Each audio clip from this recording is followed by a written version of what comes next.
Super. Hi guys, welcome to another Leadfeeder webinar. Super excited about this one. It's a topic that a lot of people have been speaking about lately, outbound. One thing that I've noticed as a CMO myself is that typically in the past I would get a lot of outreach. Over the past 2 months, I've been getting less outreach, funnily enough. And I think people are in a stage where they're, not really sure what the right move to make is. How do you go about doing a different approach on social? How do you go about structuring your email cadences? How do you make a cold call at the moment? And I'm super excited about the guests that I have on today that are going to bring us through some of those things.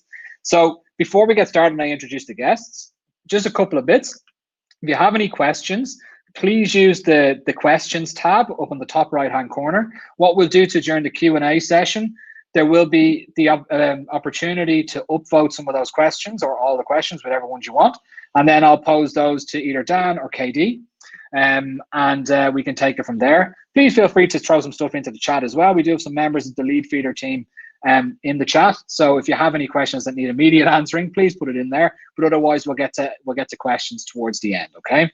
So without further ado, I just want to introduce our guests for today. So I have Dan, who I'd like to introduce first. So Daniel Disney, who's he's somebody that I come across very, very often on LinkedIn, same as KD, to be honest. But Dan is a proper social selling expert, right? So the one thing that stands out about Dan to me is one thing that he mentioned, just like not just fluff. So like for me as a marketer, right? But I also have a sales background. I hate fluff, right? If you're going to be selling something, make sure that you have the experience yourself to back it back up, right?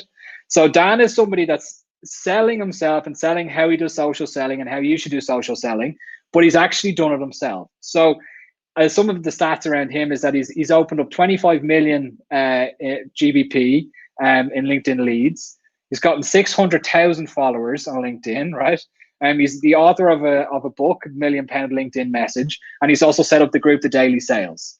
So, big guest here today. And then our second big guest, again, on top of that, is Kevin KD Dorsey, also known as KD. He's current VP of Sales at PatientPop.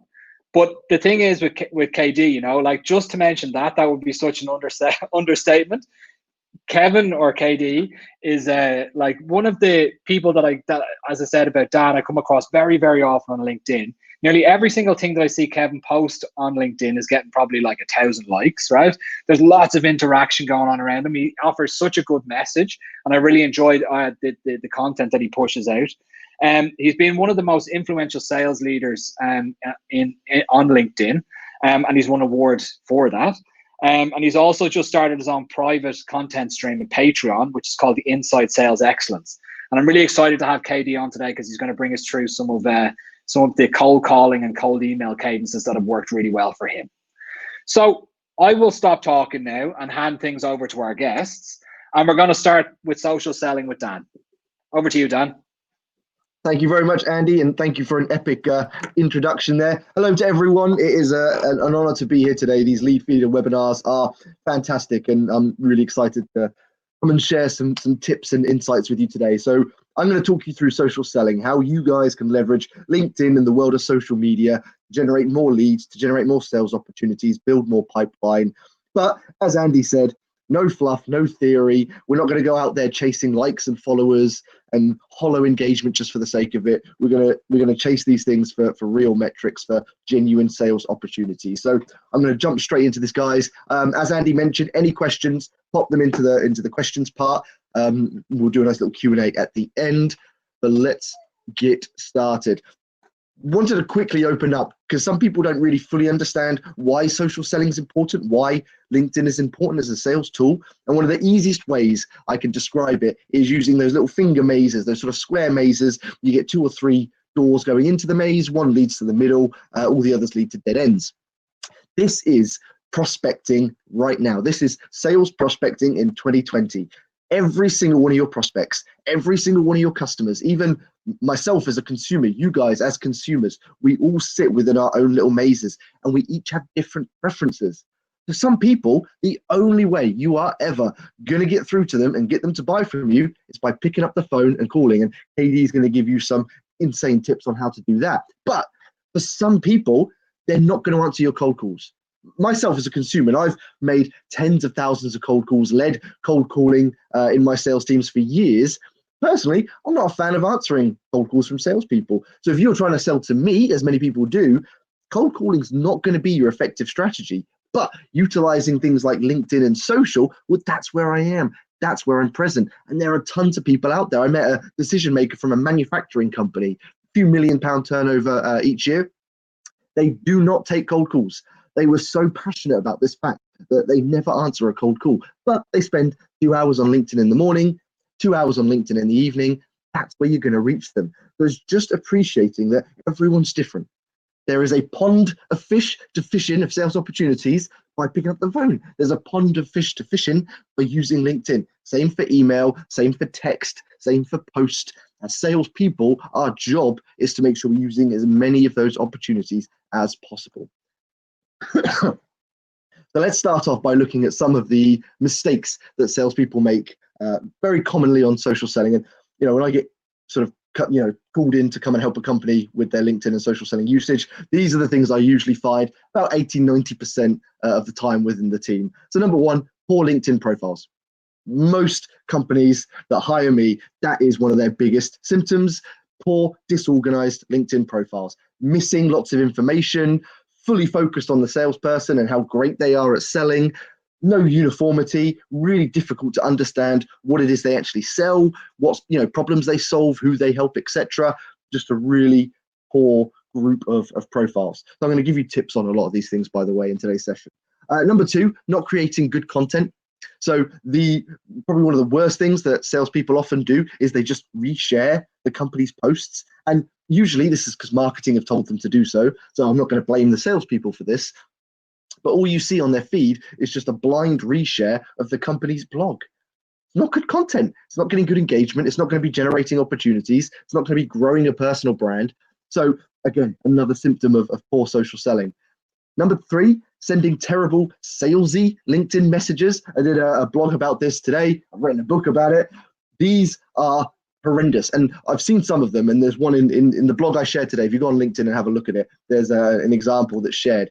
It's quite shocking what some salespeople are sending through LinkedIn and how in their head they think it's going to generate a sales opportunity. I don't know. So sending bad messages, again, can be flipped around. Send the right messages. You can fill your pipeline through LinkedIn. So it's all about how you write it, what you say. And again, we'll go through some top tips on that. Not growing their LinkedIn networks. So again, another common symptom is salespeople just not growing their network on a regular basis. Either they only connect with people they think are going to buy from them, or they're just not growing it on a regular basis. So they're stuck there with maybe 500 connections, when in reality they could have 5,000 connections, 15,000, or anywhere up to the limit of 30,000 connections. You don't have to have one or the other. A lot of people say, what about quantity over quality? You don't have to choose. You can have a large quantity of a network of the right quality prospects. LinkedIn is huge now. Tons of fish in the sea to fish from. Second to last, zero personal brand. So no reputation in their industry. They're not engaging enough. They're not creating content consistently enough. No one knows who they are. So when someone posts on LinkedIn saying, I'm looking for a software provider for this, they're not getting tagged in it by someone saying, yeah, I'd really recommend John Smith from this company, because they don't have a personal brand. Finally, they don't know how to use the search functions and filters possibly. There are so many ways you can find your prospects on LinkedIn and connect with them. And again, a lot of people don't know that. A lot of people don't know how to use the filters. A lot of people don't know how to use different search tactics to find the right prospects. So again, tons of missed opportunities, but I'm not here to tell you what you're not doing. I'm here to show you what you can do. So today I'm going to focus on 4 key areas. I want to make this nice, simple, and easy, give you some really actionable stuff that you can take away today. I think you guys are going to get a recording of this, so please take notes, but you'll also be able to refer back to this and maybe share it with your teams. 4 things I'm going to cover today. Number 1, updating your LinkedIn profile and making it customer focused. So I'm going to go through some top tips on how you can update your LinkedIn profile and make sure it starts working for you. A good profile done right will generate leads. So I want to show you some of the top things you can do to start bringing your profiles to life. Number 2, how you can grow your network every single day. So some top tips on growing your network, finding the right people, sending effective connection requests, building those numbers up. Apologies, I have a little cough. Number 3, create and share content. I'm going to give you some top tips on creating good content. LinkedIn is a noisy place. There is a lot of bad content on there. Think about it. Chances are when you're scrolling through LinkedIn, you must scroll past tons of posts before you eventually find something you find interesting. Well, guess what? Your prospects are going to be the same. They're scrolling past tons of bad content, looking for things that stand out. So I'm going to try and show you some top tips on how you can create content that's going to grab their attention, bring them in, and again, how you can generate sales from it. Finally, how you can engage in industry relevant content. So it's not just about sharing content, it's about engaging. I want to get your names out there. I want to get you, your sales teams, get your names appearing on LinkedIn feeds several times a day through very minimum time requirements. Putting out a post and engaging in a few posts can take less than 15 minutes when done right. So this isn't about spending hours on LinkedIn, it's about doing the right things. Let's dig into the profile. I refer to the profile as the foundation of social selling success. You could put out a post today and it goes viral. You strike gold, you get lucky, you share something that everyone loves, and you get tens of thousands, maybe hundreds of thousands of people viewing it and liking it. And what you get from that is tons of people coming to your profile. Oh no, your profile's terrible. And like a bucket full of holes, all those opportunities are just going to wash away. So your profiles need to be the number one priority when you start trying to use social effectively. So let's go through some top tips on this. Number 1, make sure you've got a good photo. I can't tell you how many times I see bad photos. And I get it. I was there when I first started using LinkedIn. When you set up your profile, chances are you've gone to your Facebook, looked for a photo at a wedding or the last time you were dressed smart, and you've chosen that and put it on. I've seen people with photos that are clearly from a night out down at the pub or out clubbing. Again, they find these bizarre pictures, but often the smartest pictures you have, and they put it on their profile. 7, 8 years ago, maybe just a bit acceptable. Now we have super great cameras on our phones, and chances are you could take a really good headshot from home. Just try and find a nice plain background, get some good lighting, good natural lighting, and you can get a pretty decent headshot from home or from the office. Obviously, at some point, I would definitely recommend getting a professional photographer in. Most offer headshot services, and I would say they're pretty reasonable.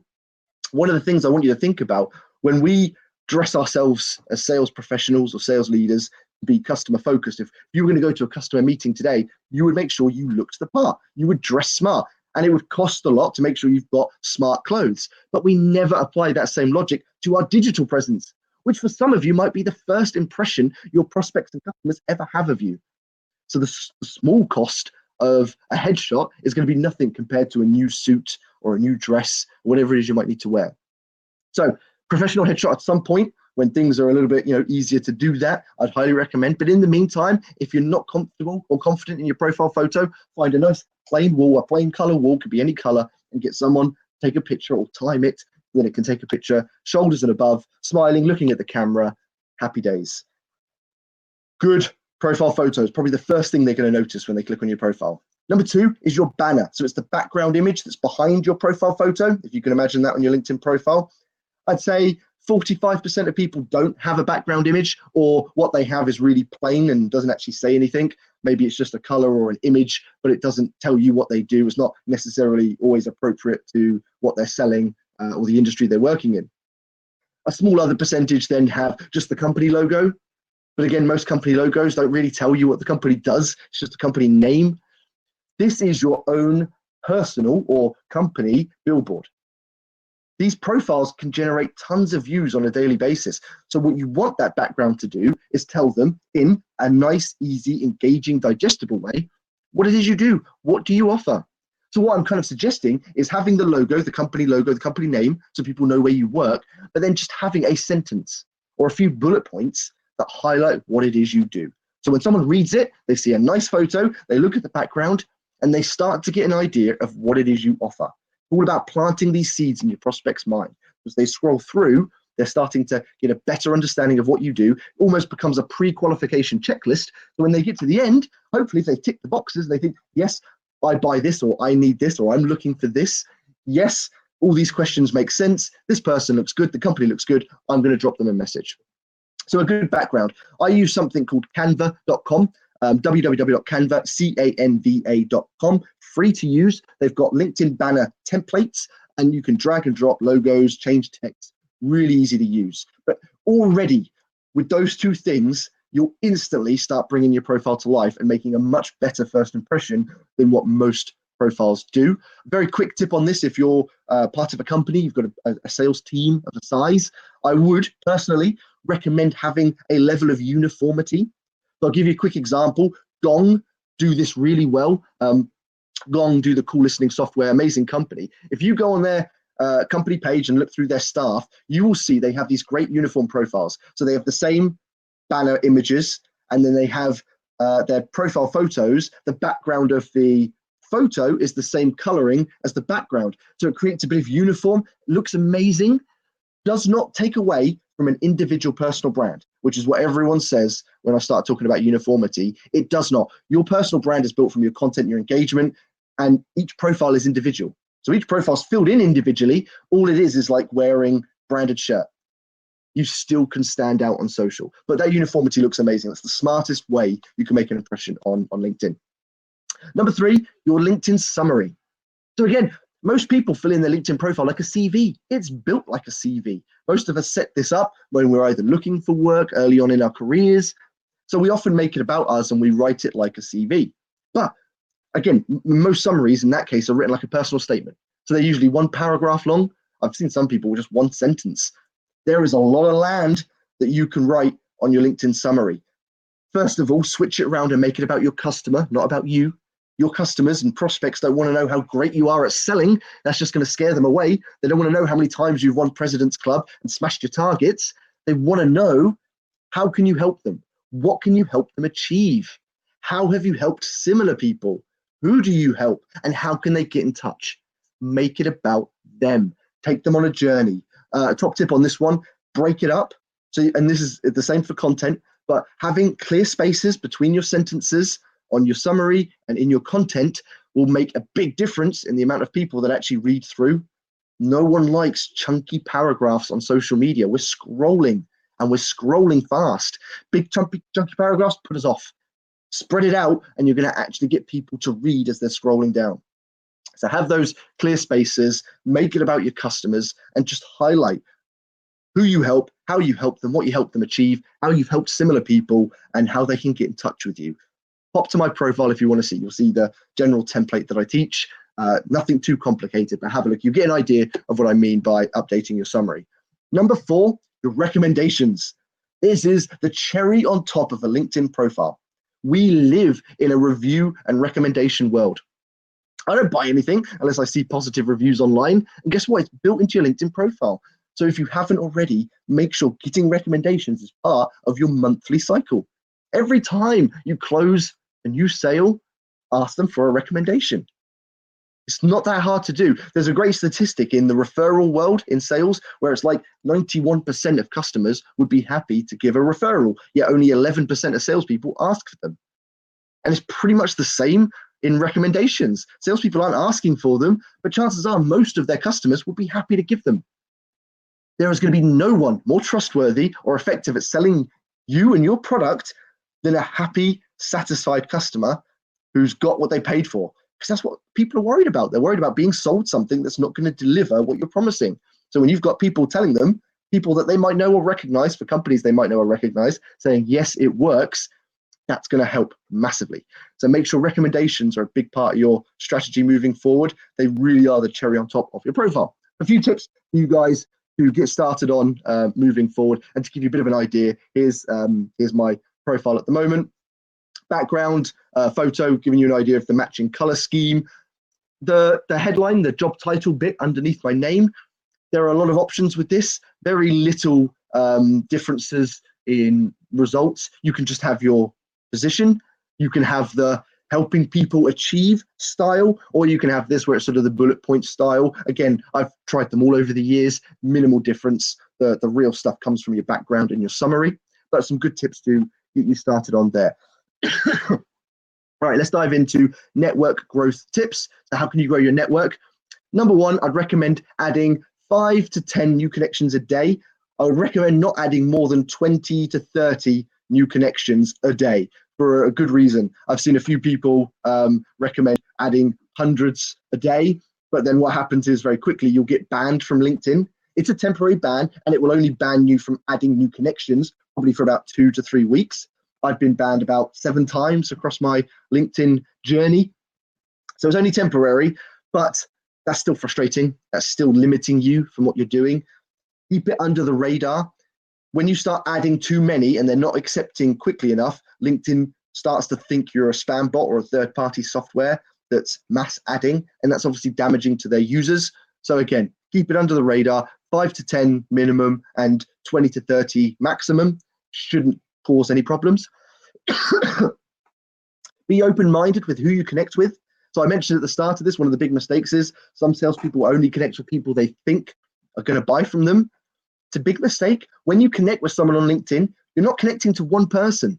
You're connecting to their entire network. LinkedIn used to tell you this when you logged in, probably about 8 years ago. You would log in and it would say, you have 558 connections. Your total reach is 167,943. Because it would work out that for each connection you have, you can reach their audience. So whilst that individual connection might never buy from you, there is a much bigger chance there is someone or a few people in their network that may. And any time that that person likes your post, comments on your post, or even better, shares it, their audience sees it. So be a bit more open-minded when connecting on LinkedIn. You've got a 30,000 connection limit. Facebook has 5,000. You've got 30,000 connections that you can have. Be open-minded. Obviously, focus on filling it with quality, but don't be too quick to judge someone and think, no, they're not worth connecting with. Be amazed at how many opportunities you can generate by having people in your network that aren't going to buy from you, but have people that can.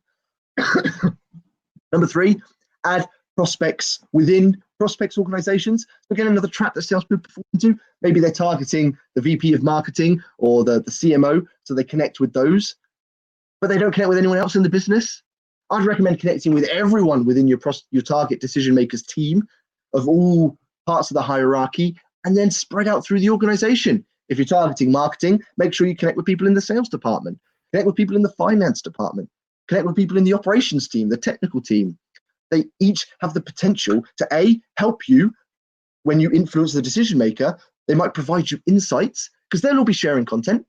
So they may share posts or information that you can use when you're trying to target the decision maker, insights that might be helpful within the sales process.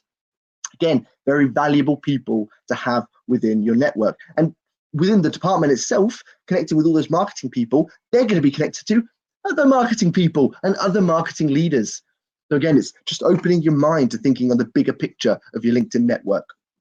Final tip, customize when necessary. I've seen quite a few people say that you have to customize and personalize every single connection request. Trust me, you don't. I'd say maybe 75% of my network was gained without a personalized message request. Most people are happy to accept it without. And in fact, most of the personalized connection requests that I get are personalized with a terrible sales pitch. So if anything, it scares me away, not increases the chance that I'm going to accept it. Again, personalize when necessary. So what I've found from experience is the higher up the hierarchy you're going, so the more senior the person you're trying to connect with, that's when a personalized connection request message helps. But make sure it's not personalized with the sales pitch. Keep it light. Even just something like, hi, Andy, would love to connect. Kind regards, Dan. Something simple that doesn't go in trying to sell anything or jump in the deep end, but at least you're showing that you're not just trying to add anyone, that you want to add them as an individual.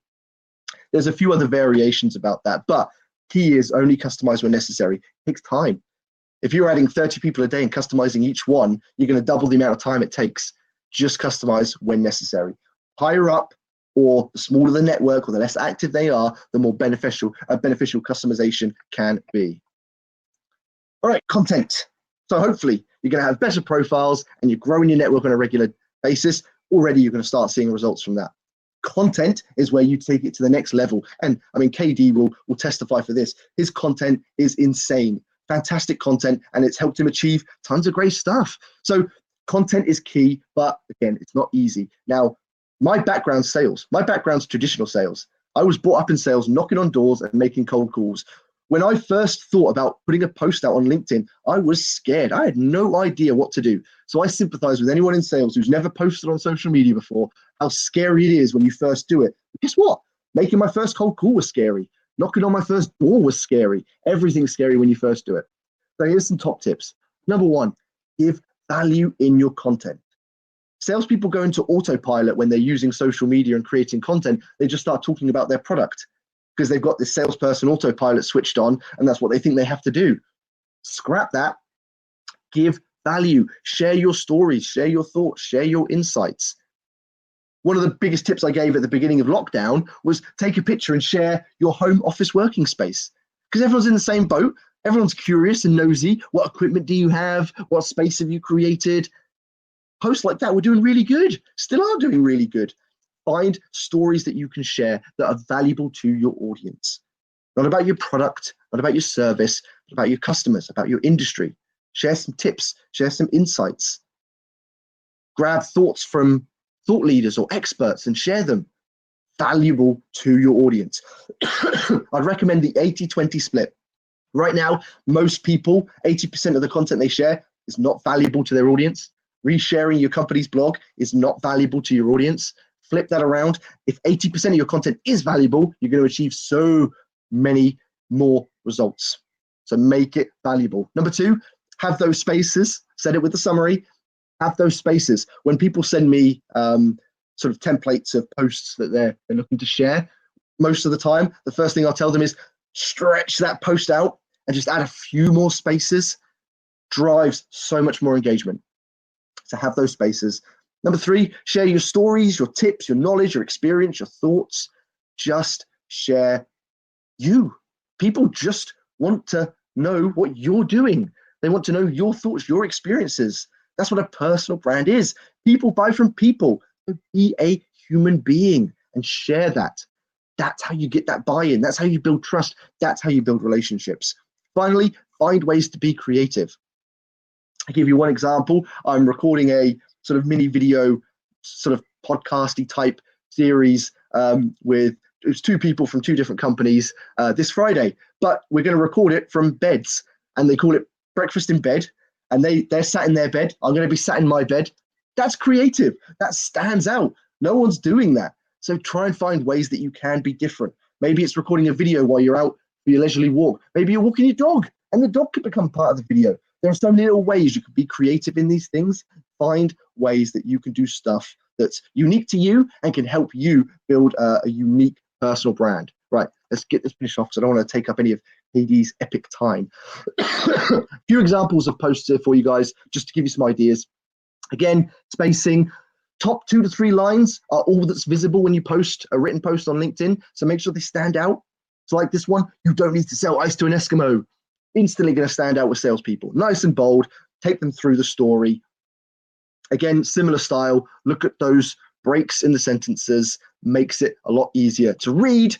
Photos, again, take engaging photos. The orange chocolate bar was sharing a story of a gift that someone sent to me and how someone could use that for sales.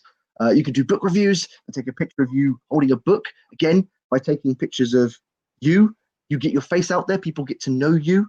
That's how you build that personal brand. Memes. I think Katie's got a few memes in his slides today, and we were chatting about this on his podcast last week. Some people will know I'm quite fond of a meme. I think I've created about 1,000 sales memes over the last few years. Memes are brilliant. If you were to share a meme every day, people won't take you seriously. Obviously, on the daily sales, it's fine because that's part of the brand. But if I did it every day, people wouldn't take me seriously. But by putting one out once or twice a month, it breaks down some of those barriers. It shows you as a human. It helps them connect. They're engaging. They're funny. Make industry relevant memes. Really, really easy to do. They create great content. All right, finally, engagement tips. And we're not just creating content. We want to engage. Like and comment on 3 to 4 posts each day. So imagine this on a daily basis. You put out one post, great. People are seeing your name. Suddenly, you're commenting on 3 or 4 posts. So every day, your name's appearing. Building your personal brand. Some comments on posts get more likes than the post gets because people are reading those comments, and it's your chance to share your thoughts on the subject. Maybe share a funny story, share an insight or a tip or a statistic. share your input. But again, they become valuable, just as valuable as the post itself. Find good posts to engage on. So don't be very picky in the posts you engage on. If you're posting on content that's not getting much engagement, you're not going to be seen by many people. So try and find the good posts in your industry, the people that are posting good posts, and get your name in that. And be creative when writing comments. Again, comments are a great opportunity to share your thoughts and again, drive people to you. People will see those comments, they'll like it, you'll get likes on your comments, you'll get replies. Again, your name getting out there, and people will come and connect to you from that. Again, business opportunities. So to summarize, 4 easy steps to get started on social today. Update your LinkedIn profiles, tons of potential there. Grow your networks every single day. Create and share content regularly. I'd recommend Monday to Friday every day, but to start with, if you're a bit nervous, 2 to 3 times a week is a good starting point, but I recommend building up to once a day, and I'd certainly say no more than once a day. It has a way more negative effect. And then finally, engage in your industry. Do these 4 things, you will instantly start to see big results. Do them consistently. You'd be amazed at what you will see after month 1, month 2, month 3. I've seen people build huge personal brands in just the space of a couple of months just by doing these basic steps. So I hope that helps. Obviously, if you have any questions, we'll do the Q&A at the end, but I'll pass over to KD now to blow you away with some great calling and email insights as well.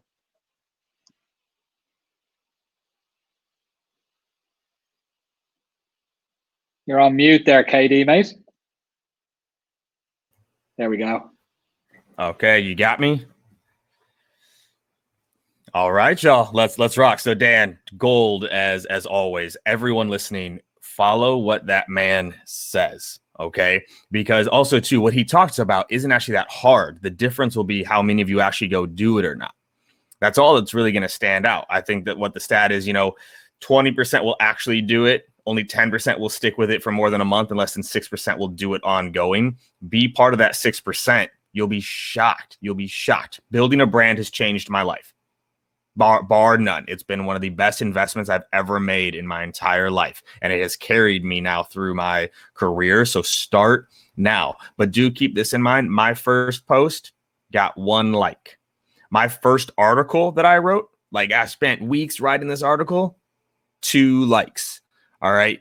Just start. And then it starts to build from there, y'all. So now, okay.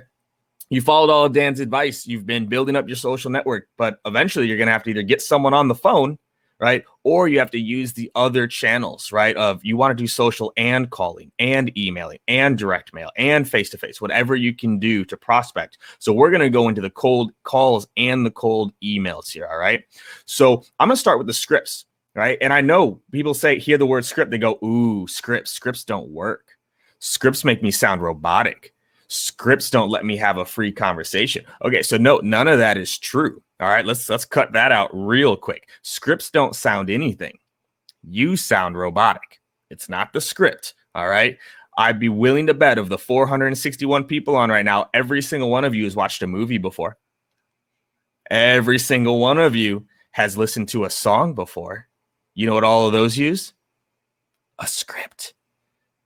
And guess what? It works. Right? The script is not the problem. More often than not, it is the actor. It is on us. It is on us to bring the script alive. So before you freak out and see the word script, that's not the case. We have to make it come alive. So now these are the elements. So there are a lot of bad scripts out there. I will say that there are a lot of bad scripts. This is what needs to go into a cold calling script for the most success you can get. First is tonality, which we're going to dive into. Next is using science. This is so underutilized. You know they're studying this, right? Like, they're actually studying how different words affect people's minds, right? There is science to this thing called sales. Everyone loves to think of it as a black art. It's not a black art. There is science that you can apply artfully. I've never said that before. That was nice. Write that shit down. All right. So after science and input, then you've got gap questions, which we're going to break down, benefit check-ins, if then fill in the blanks, and then practice, right? This is what goes into a script. And if you're not doing these things, you're leaving money on the table. Okay, so let's get into this right away, because this is going to affect everything you do, whether it's a cold call, whether it's a cold email, or even social selling. Problem over product. I will say this again, problem over product. So much of the prospecting messaging going out, and I would challenge all of you to go look at your emails, go look at your scripts. They talk about the product. Guess what your prospect isn't interested in? Your product. They're not interested in your product, right? And so if you're out there just throwing your product in front of everybody, well, no wonder no one gets back to you. What you need to talk about are the problems your product solves. This is the key, okay? If you can bring up the problems that your persona deals with, if you can bring up the problems in their day-to-day, if you can bring up problems that you know their industry faces, that's how you start to break through the noise. I saw a few of the questions, right? Of like, well, how do you break through, or how do you get in front of a CEO, or how do you prospect during COVID? Okay. This is how. Because if you know the new problems that your prospect is facing under COVID, you can change your messaging accordingly.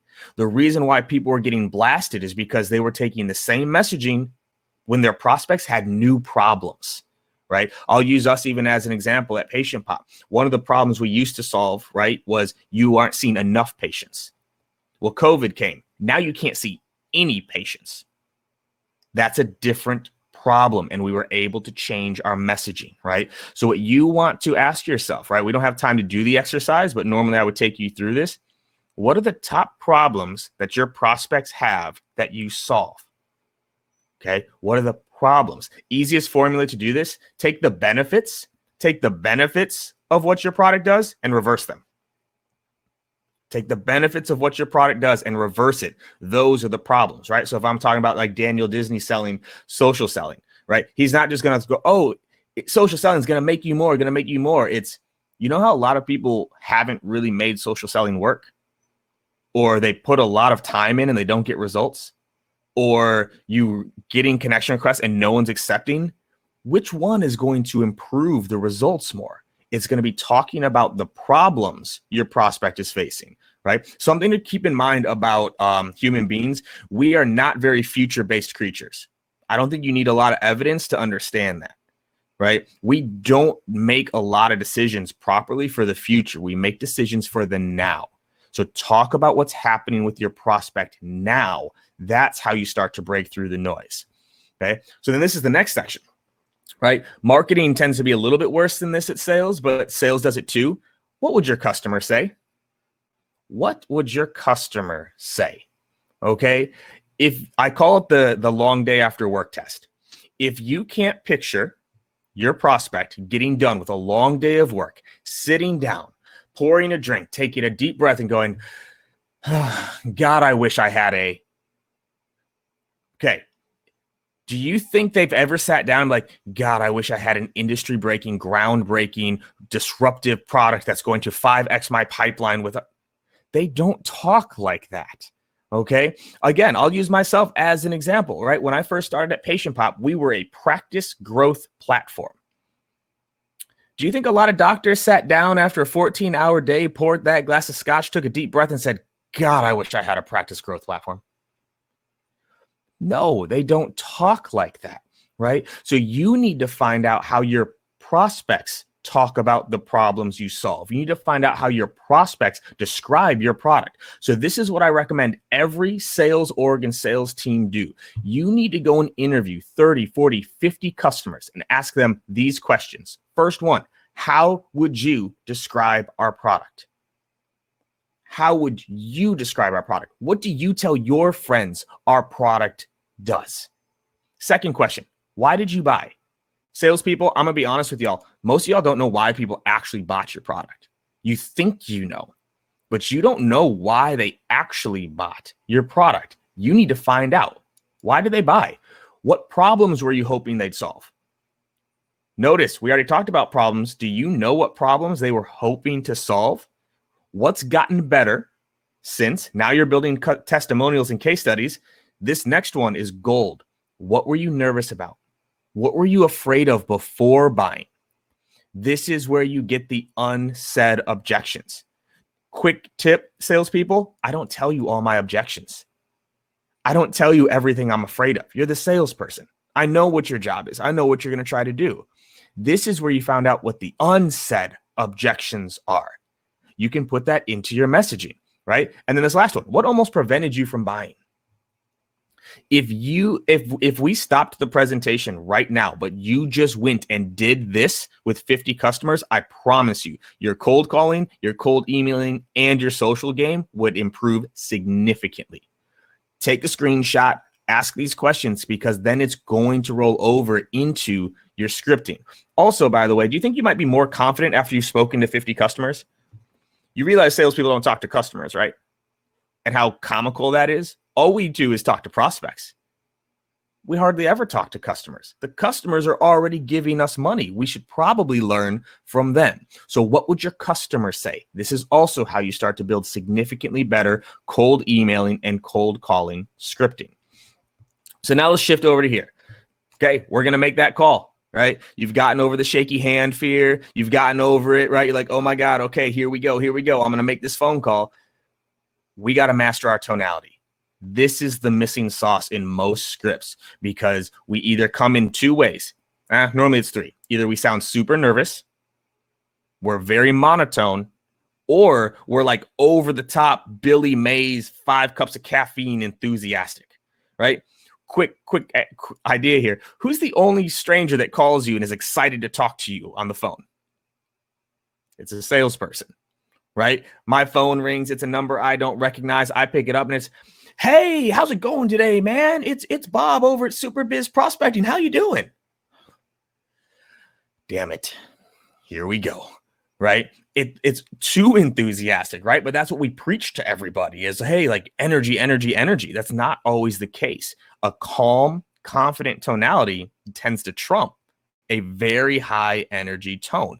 So we're actually going to break down some tones here. We are going to do this because I put tones into my script, right? You want to talk about scripting? There are literally in the script, it says what tone you're supposed to use. And we practice the tone just as much as we practice the language. Because if I can get you to read the tone right, the script comes alive. I could read these comments in any sort of emotion I wanted to right now. Adam just commented, I can make this sad. I've done years as an SDR and years as an account manager, and they each get 50% customer story. I could read Dan's comment. You know, honestly, indeed, Jelly, lots of requests. You can turn any written word into the right emotion, but that's on us to be able to do. So here are some of the tones that are built into our script. First tone, lost in the city. This is gold for prospecting. Gold. Okay. When you're calling in, you want to sound lost. You want to sound like you need help. Hey, Dan, this is Kevin over at SuperBiz. You know, I just was reading one of your posts, and I was hoping you could help me out real quick. Do you got a sec? That tone right there, what that does, right? It's called tonal congruence, by the way. You sound like you need help. You know what most human beings like to do? Help other people. And when you're prospecting, your goal is to create curiosity, not interest. Your goal is to create curiosity. Does that opening line create curiosity? Hey, Dan, I was just reading one of your posts, and man, I was hoping you could help me out real quick. Do you got a sec? What do they want to know? Sure. What is this? Right? You open up the conversation by building curiosity. So we call it the lost in the city tone, right? If you were lost in a city, how would you ask for help? If you want to test this out, once COVID's done, go up to 10 strangers on the street. Ask 5 of them, hey, I'm lost. Could you help me real quick? And see how many say yes. Or go to the other ones, go, hey, I was hoping you could help me out real quick. Do you got a sec? Which tone do you think is going to get more people to engage with you? I can tell you that second one's going to get the cops called more often than not. All right. So tone first, lost in the city. Second, thinking out loud.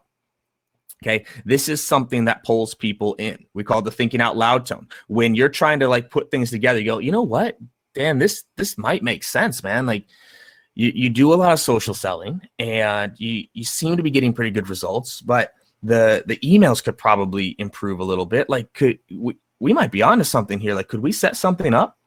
It's like you're just kind of piecing it all together, right? Versus what are salespeople told to do? They're told to say, Dan, this is going to change your life. This is going to be the greatest tool you've ever used. All of y'all can feel what that does to your chest. Even hearing that, you're like, oh, right? Thinking out loud, you just piece it together. The Scooby-Doo tone, right? The Scooby-Doo tone is something we talk about right before the meeting. Anyone that watched Scooby-Doo, just saw someone say how creepy I sound. Anyone that's watched Scooby-Doo, this is how I love to set up the meeting, because honestly, most salespeople don't ask for the meeting when they're prospecting. That's the first problem, but you don't even sound excited about it. So, yeah, I was hoping maybe we could get 30 minutes with my director next week to walk you through this. Do you have time on Friday? Well, that sounds exciting. Like, no, the Scooby-Doo, if anyone watched this, right, how it always is always the end of the episode. It's the same thing. It'd be like, well, wait a minute. If Mr. McGregor was in the cemetery and Stevie Smith was in the church, well, then the only possible person that could be the mummy, right? And then they do the unmask, and it's like, oh my gosh, it's the mayor, right? It's the same thing when you're going for that meeting. You build up the emotion and escalation, right? If it weren't for those meddling kids, right? You're going, well, you know what, Dan, this might make sense. Like, you do the social selling, you're doing this, but you're not able to do this. I mean, we fixed that. Like, we could fix that for you. Like, could we set up a time? You build up the excitement to the meeting. Again, you're trying to pull people in, right? The next one, pizza dough. Y'all weren't ready for all these tones today. You guys weren't ready. I'm already seeing these comments and shit. Okay. Pizza dough. It's what you do with your hands. This is why we call it pizza dough. I don't know if you guys can see my hands here real quick, right? It's like, so Dan, how are you handling the emails you do right now? Right? Like, how are you doing? It's to do it with that sort of tonality, because most people, when they do their like discovery questions, it's almost like an interrogation, right? So Andy, how are you handling your lead flow right now? Like, Jesus, like, whoa, right? Okay, right? Like, it's too interrogative. Pizza dough, the thank God tone. This is for objections, especially when someone says, we already have somebody.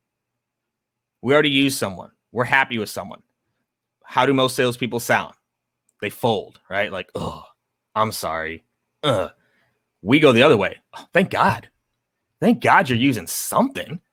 Like, do you know how many people aren't even doing anything with social selling right now? Like, at least you're using something. You go, thank God, right? It brings you back out. Broken heart. This is one of my favorites. Okay. I mean this. If someone is ever truly being mean to you on the phone, you fold, and you fold hard.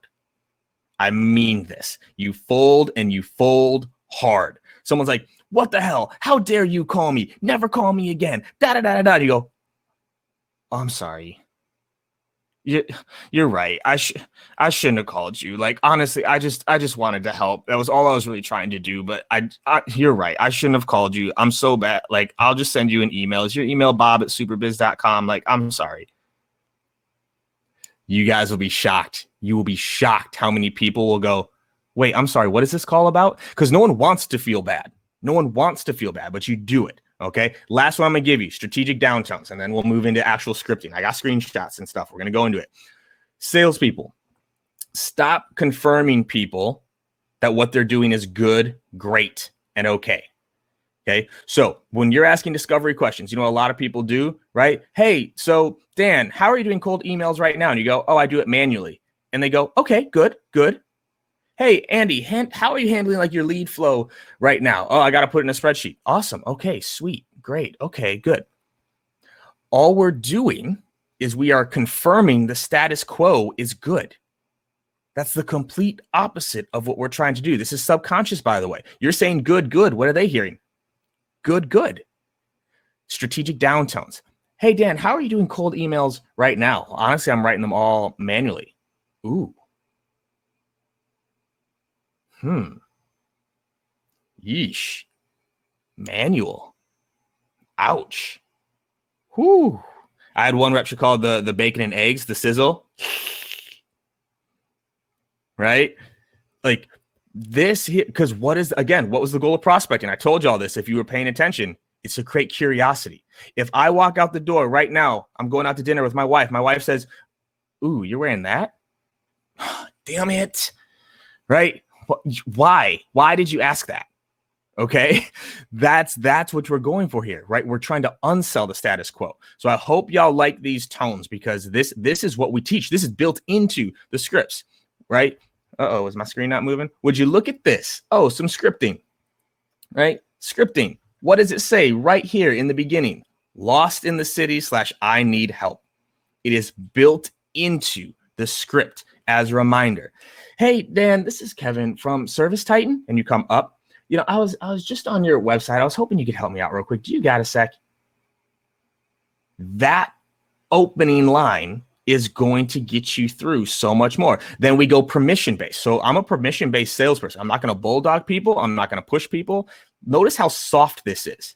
You know, I was thinking of sending over some info, since we already work with a couple people in your area or a couple people in your industry, you know, and a lot around the country. But look, I don't want to waste your time or the owner's time if it doesn't make sense. Like, I was hoping if I could ask you just a couple quick questions, see if it'd be even worth sending info over. Would that be okay?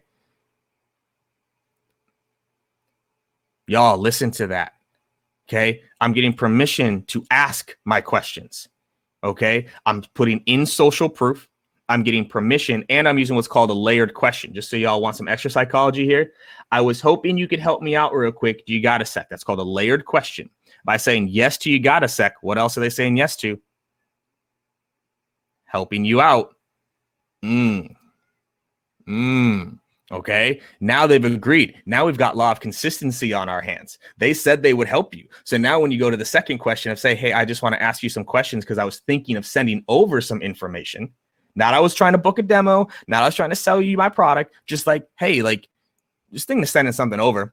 Didn't want to do it if it didn't make sense. Like, could I ask you a few quick questions? See if it's even worth it? Yeah, sure. Go for it. Now I'm in. And now I get to ask my gap questions. Okay. Which comes to here. All right. Now you're in. Cool. You're in. They say, sure, go for it. Do not start with your qualifying questions.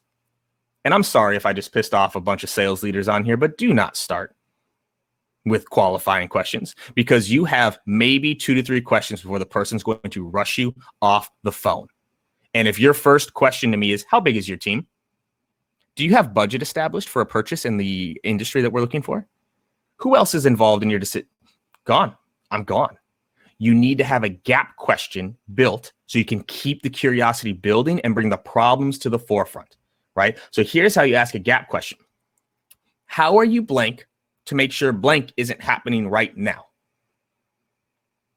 Okay, I could do this for Dan Disney right now if he's selling social selling. So, you know, how are you making sure your team has a uniform profile so that your customers have the same experience no matter who they interact with right now, so they don't get confused? That'll be $5,000, Daniel Disney. Okay, but okay, what that's going to do, right? You just exposed a problem, because if you know your industry well, Dan already knows most people do not have a uniformed way of having their team have their profiles built. He already knows that. So by leading with that, so it's like, hey, how are you handling this right now so that blank doesn't happen? More often than not, they're gonna be like, well, shoot, like, yeah, we don't really do that. And then you know what you do next? You go to the next question. You don't sell again right away. It's like, yeah, actually, I guess we don't really do that. Yeah, I know a lot of people struggle with that. Okay, well, then I guess the other question I'd ask then is, well, like, how are you giving your team the right kind of content to actually get engagement? So it's not just boring, bland, fluff stuff out there. Like, how are you helping them put the right sort of content out there right now? That'll be another $5,000. And they go, oh, well, shoot. Yeah, I guess we don't really do that either. I think this might make sense. You've got a big team. You believe in social selling, but you don't really have a way to streamline it. Your reps are inconsistent. There's not a lot of messaging, which means you're probably losing out on some pipeline. That's what I do. I help companies blank, blank, and blank to allow you to blank. Can we set up a call real quick with, myself, one of my directors, so I can show you how we fix this, and fix this? Notice this isn't about anything other than fixing. Well, I want to show you how we fix this. I want to show you how we fix these problems. not show you 30 minutes of my product. I hope y'all are following. I know I'm going fast, but like, I hope you're picking up what I'm putting down here right now, because it all fits together. We haven't even gotten to the emails yet. Let's go. Oh, look at that. So now we get to emails. All right, I'm going to give you a quick masterclass in emails, 101, 201, and 301. 101, stop sounding like a damn salesperson. Read your own emails like you were a prospect. I bet you it changes, right? I bet you it changes how you write your emails. Stop writing like a salesperson. Hey, KD, I see you're a VP of sales. We have a groundbreaking, innovative, disruptive tool that's going to 5x your pipeline, just like it did for Apple and Google. Do you have 30 minutes to talk? Come on, y'all. We can be better than that. Next part, think text messages. Dan mentioned this too, like messaging. I probably don't have one on my phone right now, but how do y'all feel when you get a text message that takes up the whole screen? Right? Like, do you get pumped to read that? I like never, right? Think text message. You're trying to have a conversation here. The first sentence trumps the subject line. I'm going to say this again. The first sentence trumps the subject line when it comes to open rates. You know why? Because you can read the first 160 characters now. Go test yourself real quick. Go into Gmail, go into your phone, and watch where your eyes actually go. They go sender, sentence, subject. Sender, who's it from? Sentence, what's it start to say? Then subject. I love to put either my name or my company name in the subject line, because even if you delete it, what have you now heard of? You've heard of my company, right? Even if you didn't open, now PatientPop is in your head. So when you see another one and another one and another one, then I'm building that awareness. That first sentence, this is how you get the opens. This is where you build curiosity. So if that first sentence is, hi, Dan, I'm the new regional director in your area, and I was hoping to get 30. Delete. Hi, Dan, I looked at 30 of your team's profiles on LinkedIn, and I saw a lot of inconsistencies between them. Do you think that would get me to open up that email? That first sentence, right? That first sentence is how you get the open, okay? Small digestible sentences, tell a story, bring some emotion into this, have some fun with it. I got some examples at the end, and then one call to action. Tell me what to do. They've studied this, by the way. Telling me to respond versus asking me to respond. Telling me to respond increases the response rate. Respond back to this email and let me know. Tell me when you're available. Read this article. Click this link. One call to action. Email 101. 201. Images and videos. Images and videos. I think it's close to 30% of our brain is dedicated to vision. Right? These little things right here occupy so much of our brain. If you can show people how you do it. So again, if I'm Dan, I'm just breaking down Dan's shit right now. This is fun. Okay. If I sent an email that had his profile next to one of my reps' profiles and said, which one of these do you think would drive more engagement? Now I can see it. I can actually see the difference between, right? So David, I see it like the problem with deliverability. It's generally okay when it's one-off. It's when you're mass blasting emails with images, but you do have to test all this like for your org, but you find places to put images in or a link to an image, right? If you're not getting through with the image, put a link to the image, and then the call to action is click this link. I put two profiles next to each other. Okay. Cliffhangers and curiosity builders, right? Can you build curiosity? What they should do versus what you should do. Problem-based language, which we talked about. This is one that I know is going to throw people. There's no such thing as long or short when it comes to email. Actually, anything in life. There's interesting or uninteresting. There's not long or short. There's interesting or uninteresting. If you sent me a text that said, hey, KD, I'd love to talk to you about the latest episode of The Bachelor. That is already too long. Just even getting that text message is too long. I don't want to talk about The Bachelor. Hey, KD, a new study came out that was involving priming words and how certain words can cause certain behaviors in people. Do you want to chat about it? we better block the whole day because we can spend as much time on that as possible. Long and short isn't a thing. Interesting or uninteresting. Emails and cadences should look like mountain ranges. Short, long, like it should be mountain range style. That's how you make it readable. This is one of my favorite short ones. Hey, do you struggle with X? If not, just let me know. Hey, do you struggle getting engagement on your social posts? If not, let me know. I'll stop reaching out. Right? If they don't struggle with the problem you have, there's nothing for you to solve. Now we get to 301. Priming words. Use words like open, flexible, curious, awareness. Things that make people open, curious, awareness, flexible, right? They've actually studied this by using priming words. By what you want people to do, they actually start to do it. I was hoping you'd be open to I went too far. Put my elbow on the keyboard, right? You've just muted yourself, KD. How did I mute myself with my elbow? That's a whole new one.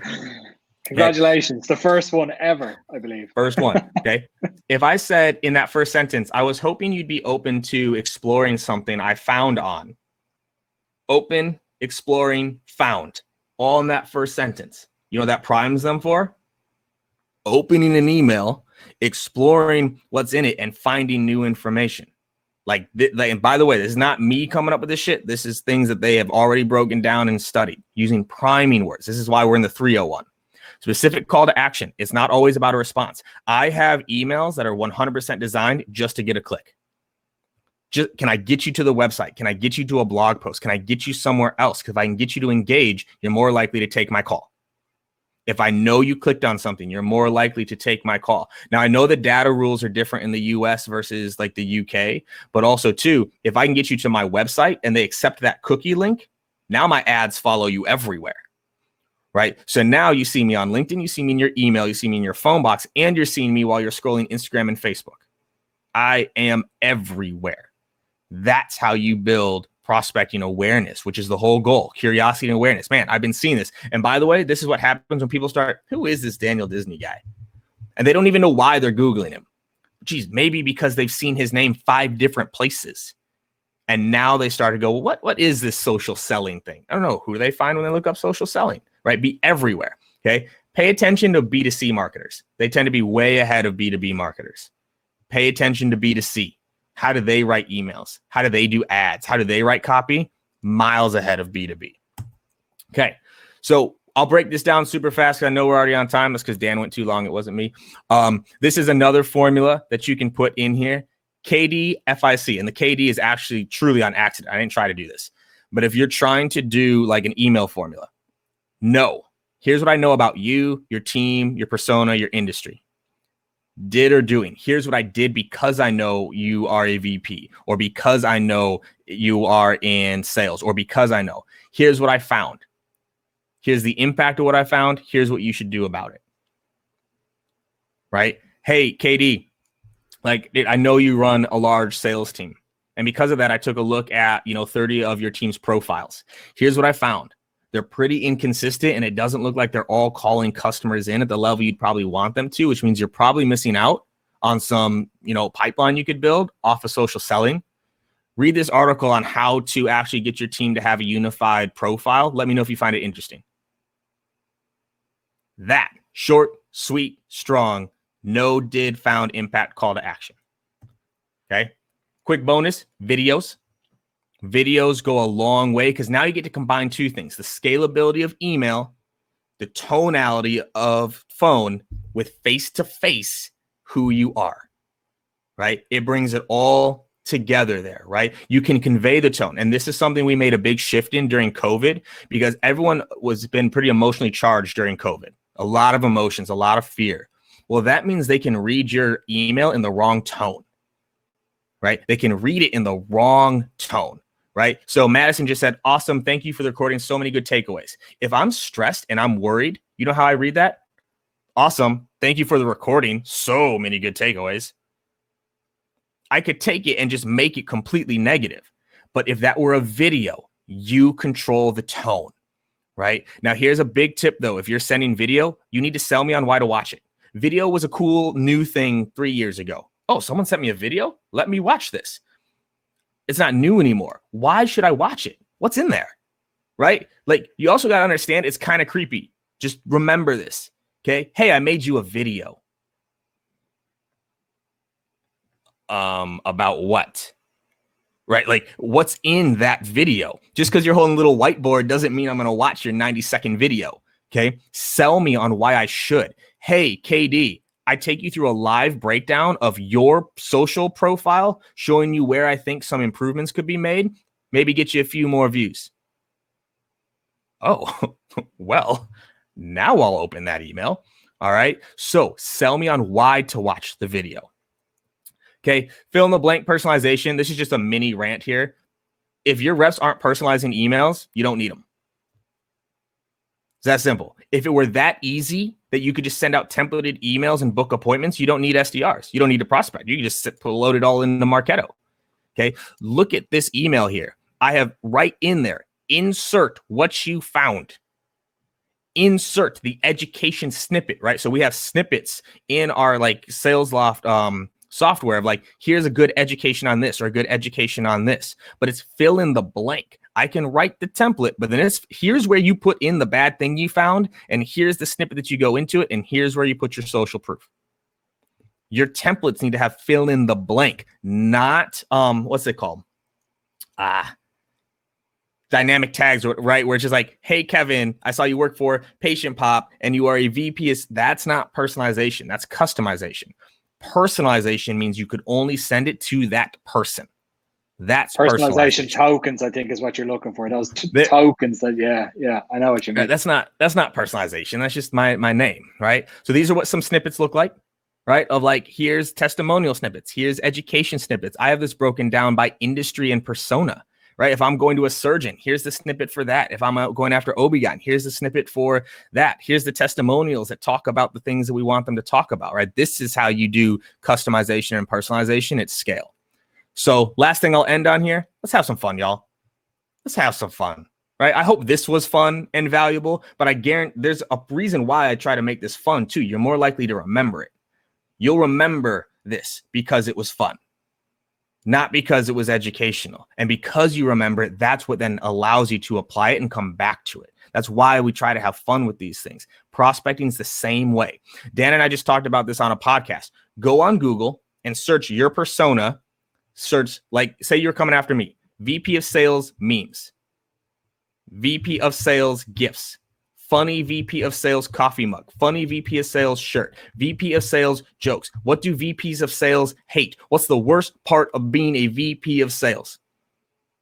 Now you're going to find out what matters to me, your persona, and now you can put it into your prospecting emails.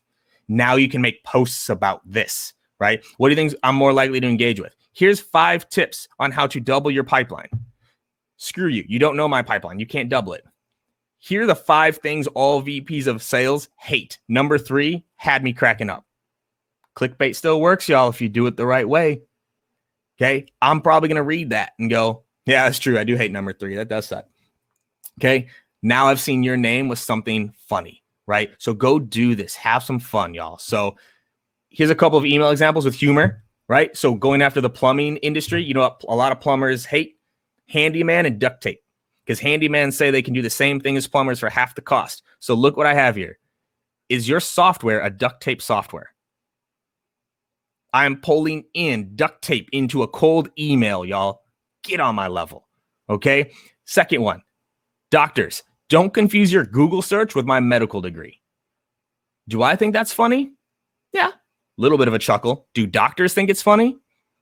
They do, because they know, because all y'all Google it on WebMD and you find out that you've got like a toe growth. And sure enough, that must be a near-death sentence, right? And you come in and tell the doctor what you know.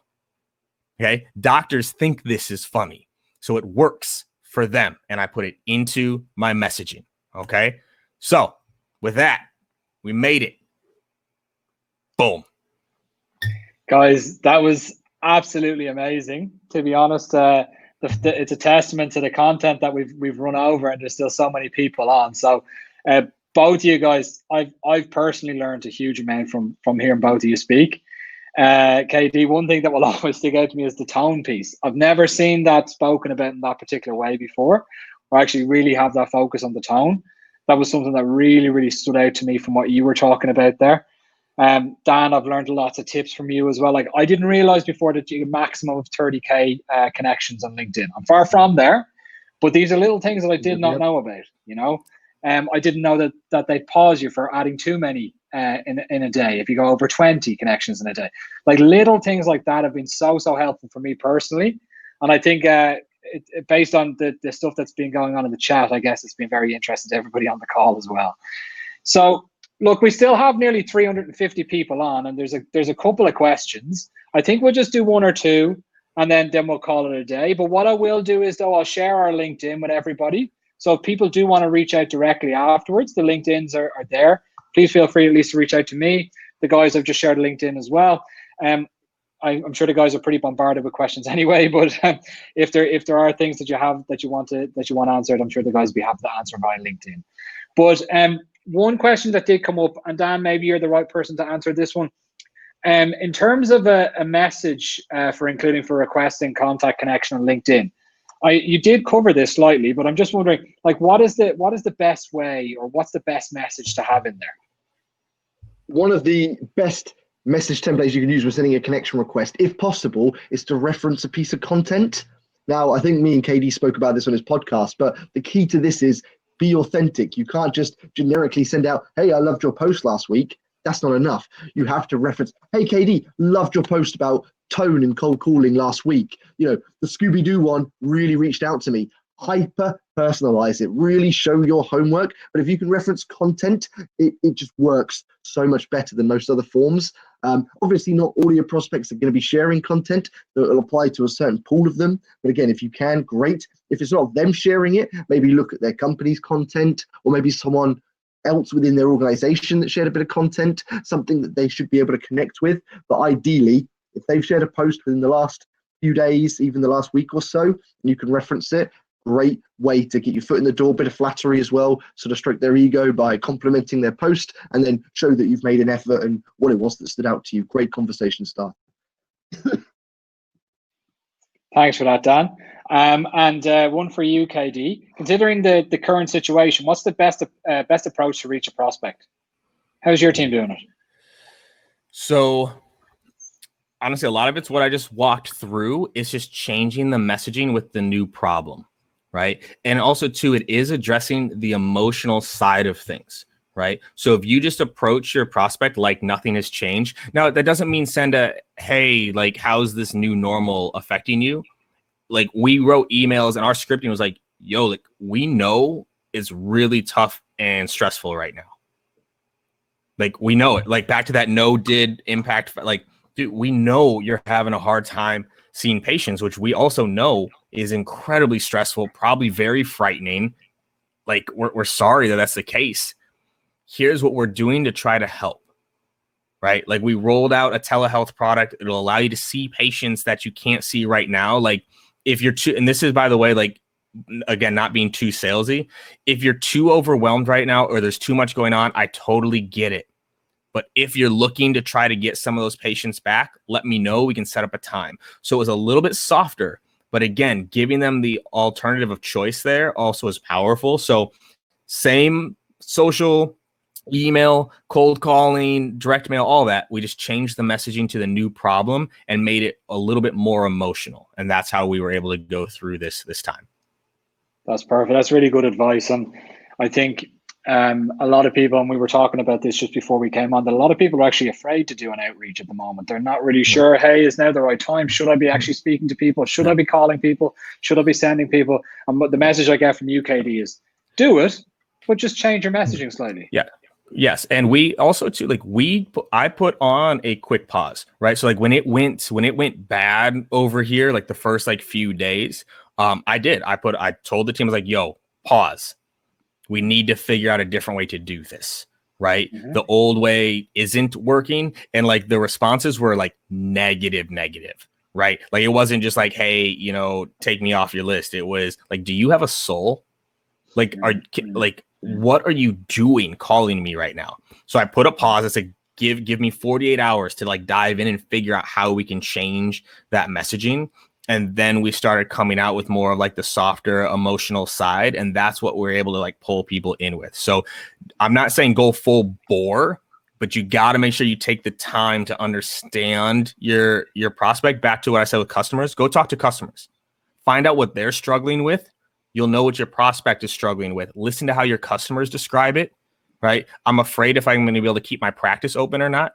Like if I'm hearing that a lot from our customers, then I know that's what my prospect's going through as well. And I can use some of that messaging. Perfect.